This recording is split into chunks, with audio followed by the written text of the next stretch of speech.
Bien, vamos con el tema de la ciencia. El Papa ha hablado de que la cultura del encuentro también tiene que marcar la ciencia. La ciencia tiene que ayudar a que nos encontremos como personas. Por eso un criterio fundamental de la ciencia es si esas investigaciones van a hacer que tratemos a los demás como objetos o como personas. Muy bien, como personas. Por ejemplo, la fecundación in vitro es cosificar a la persona. Ya deja de ser persona, se convierte en cosa. Y eso la Iglesia condena. La Iglesia no condena las investigaciones, siempre y cuando se respete a la persona humana. El Papa, fiel a la doctrina de la Iglesia, señala que no hay conflicto entre la fe y la ciencia y que es un ámbito de fecundo encuentro. No hay conflicto cuando se hace bien la ciencia. No hay conflicto cuando se hace bien la ciencia. Cuando la ciencia no respeta su propio campo, entonces entra en colisión con la fe. Un científico no puede decir Dios no existe, he demostrado científicamente que Dios no existe. Eso no puede decir un científico, porque la existencia de Dios no está en su campo, no está en un campo científico. A Dios no se le puede pesar, medir.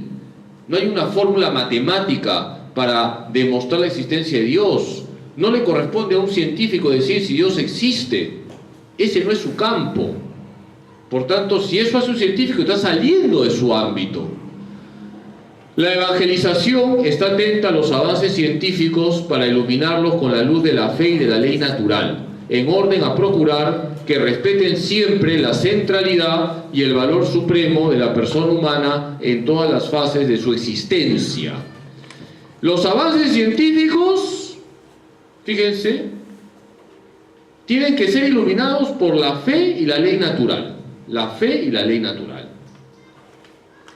¿La Iglesia quiere que se desarrolle la ciencia? Claro que sí, pero que se desarrolle bien.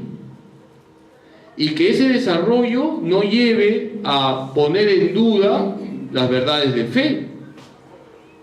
Por ejemplo, hoy en día, en el mundo científico, pacíficamente se acepta la doctrina de la evolución. Y Juan Pablo II ya lo dijo, la doctrina de la evolución bien explicada no afecta a la fe. Bien explicada. ¿Qué significa bien explicada? En afirmar que Dios ha creado al ser humano, lo ha creado. Por lo tanto, el hombre no es una especie de mono mejorado. Pero nada impide decir que la dimensión corporal o material del hombre venga por evolución.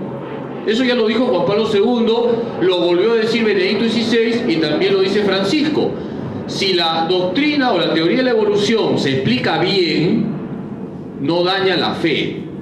Pero si pensamos que el hombre es una especie de mono mejorado que viene por evolución, eso está mal. Que la dimensión material, corporal del hombre venga por evolución y que en un momento determinado Dios infundió el alma, eso se puede aceptar, porque en ese momento hay una persona humana que viene directamente de Dios, ¿ya? Entonces el Papa dice que mientras no entre en colisión los avances científicos con la fe, no hay problema. Y con la ley natural, ¿a qué se refiere la ley natural? La ley natural se refiere a que los avances científicos no pueden ir en contra, pues, de esas exigencias morales que hay en toda persona humana. Los avances científicos no pueden suscitar, pues, que se investigue, por ejemplo, con personas humanas, como si fuesen conejillos de indias. Porque por ley natural todos merecemos respeto. Por ley natural.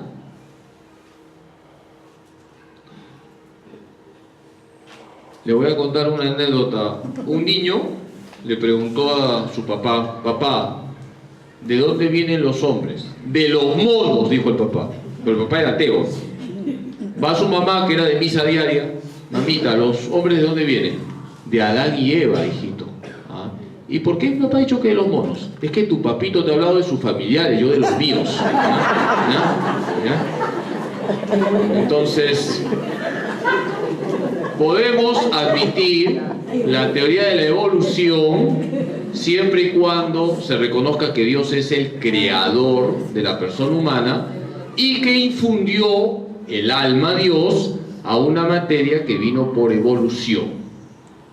Así sí se puede admitir una teoría de la evolución reconociendo a Dios como creador que infunde el alma a un cuerpo que viene por evolución. La Iglesia no pretende detener el admirable progreso de las ciencias, al contrario, se alegra, incluso disfruta, reconociendo el enorme potencial que Dios ha dado a la mente humana. La Iglesia se alegra cuando nosotros pensamos, dice el Papa, se alegra cuando tú piensas, cuando logras descubrir algo, se alegra la Iglesia, porque todo eso puede servir al bien de la humanidad. La Iglesia se alegra de que se utilice la razón, pero la Iglesia no se alegra si se utiliza la razón para hacer el mal, o si los avances científicos se utilizan para atentar contra las personas humanas. De eso no se alegra la Iglesia. Fíjense que muchos científicos incluso han sido sacerdotes. La teoría del Big Bang, ¿les suena? Fue diseñada por un sacerdote belga, Georges Lemaitre. El padre de la genética, ahora que todo el mundo habla de la bioética, fue un sacerdote agustino, Gregorio Mendel. Por tanto, es falso eso de que la Iglesia se opone a la ciencia. La Iglesia se opone al mal ejercicio de la ciencia. Bien, vamos con la naturaleza. Ya, último punto, el Papa ha escrito una encíclica, Laudato Si. ¿Cómo nos vamos a encontrar como personas si dañamos nuestra casa común? Esa es la idea central. Para encontrarnos como personas necesitamos un hábitat, un ambiente. Hay que cuidar la casa común, hay que cuidar la naturaleza, no hay que saquear los bienes que Dios ha puesto. Hay que usarlos racionalmente. Y por eso la creación, la naturaleza, tiene que ser un espacio de encuentro. No puede ser, pues, un espacio de encuentro envenenar un lago, porque destruyes al pueblo que está ahí a las orillas del lago. No puede ser un espacio de encuentro cuando se ha talado indiscriminadamente un bosque, porque has destrozado la naturaleza y has hecho daño también al pueblo que vivía junto al bosque. Eso es lo que está diciendo el Papa: cuidemos la naturaleza. Todos podemos colaborar como instrumentos de Dios para el cuidado de la creación, cada uno desde su cultura, su experiencia, sus iniciativas y sus capacidades. Todos estamos llamados a cuidar la naturaleza. Y el Papa pone unas tareitas en ese documento, por ejemplo, tareitas bien sencillas, ¿ah? No eches plástico, por ejemplo, al agua, al desagüe. No lo eches, estás haciendo daño. Es una tareita, por ejemplo. Con eso ya estamos haciendo bastante, ¿ah? Porque ¿qué pasa si tú metes una bolsa en el water? ¿No? O sea, aparte de que se atora, ¿no? Eso es contaminación, porque eso va a ir ¿a dónde?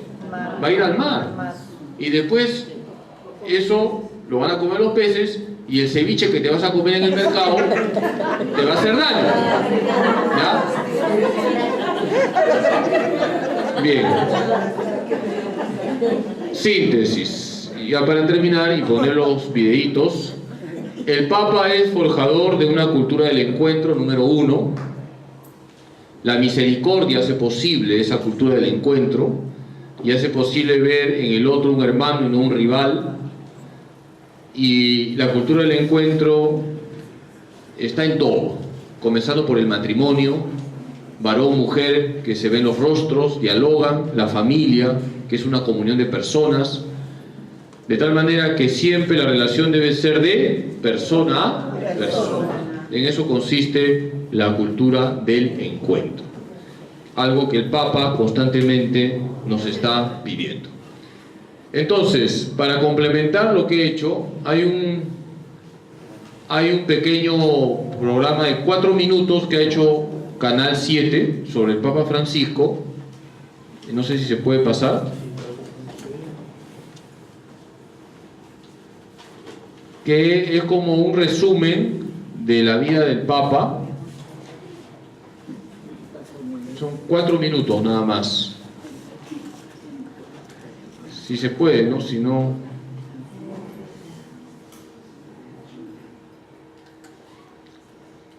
Sí se puede. Sí se puede, sí se puede.